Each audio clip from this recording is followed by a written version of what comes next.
This is the Truth Network. It's Storytime, Memaw, an answered prayer for stories that point children to God. And here's today's story with Joanne Vickner. Oh no, Memaw saw her life flash before her eyes.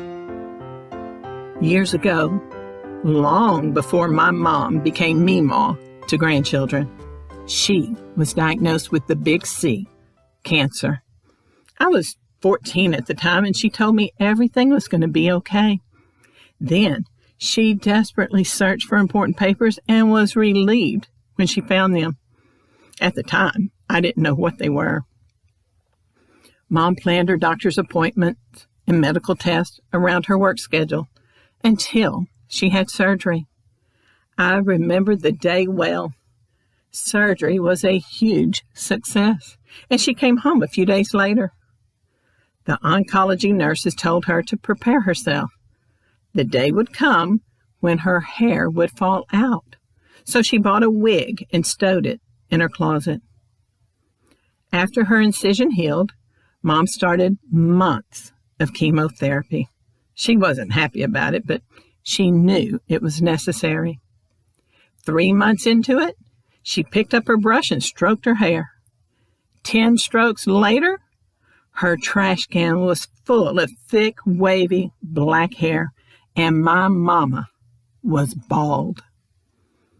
She stared at herself in the mirror a while, then grabbed the wig from her closet and slapped it on. It looked great. She looked like Mom, but she hated it. It itched. It was hot, and it was hard to keep on straight. Sometimes she threw it aside and put on a hat instead. When her treatments ended and she felt strong enough to go, she and Aunt Donna took a road trip to the crystal clear Memaw River. Everyone, except for Mom, kept cool tubing down the cold river on that sunshiny day.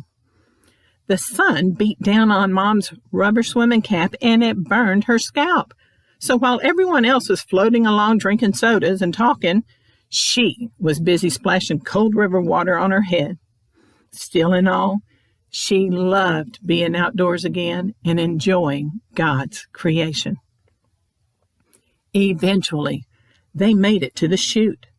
The chute torpedoes the tubers down and around the low water dam, so they re-enter the river in strong whitewater rapids. Those rapids create a dangerous circular undercurrent. Caution signs weren't posted back then like they are today.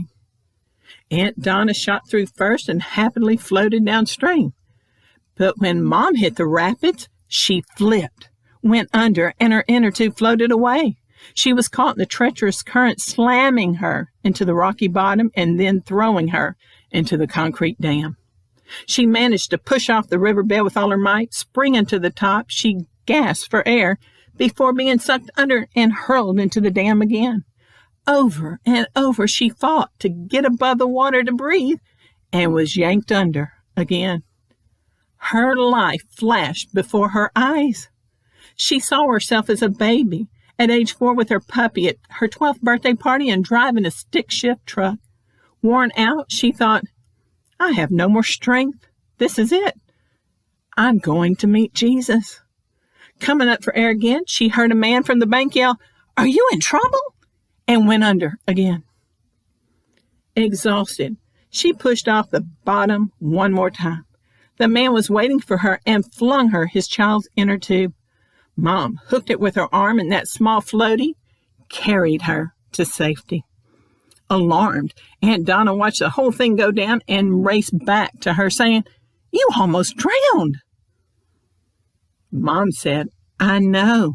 And when I saw my life flash before me, I thought, this is it. But Donna, I wasn't scared. I was at peace, for God was with me. You know, just months before my diagnosis, God led me to purchase cancer insurance. He took care of me and my family through surgery and chemotherapy, and today, He saved me from drowning. We serve a good, good God, and He is worthy of my praise. Joshua 1:9 and Philippians 1:21. Be strong and courageous. Do not be terrified or dismayed, for the Lord your God is with you wherever you go.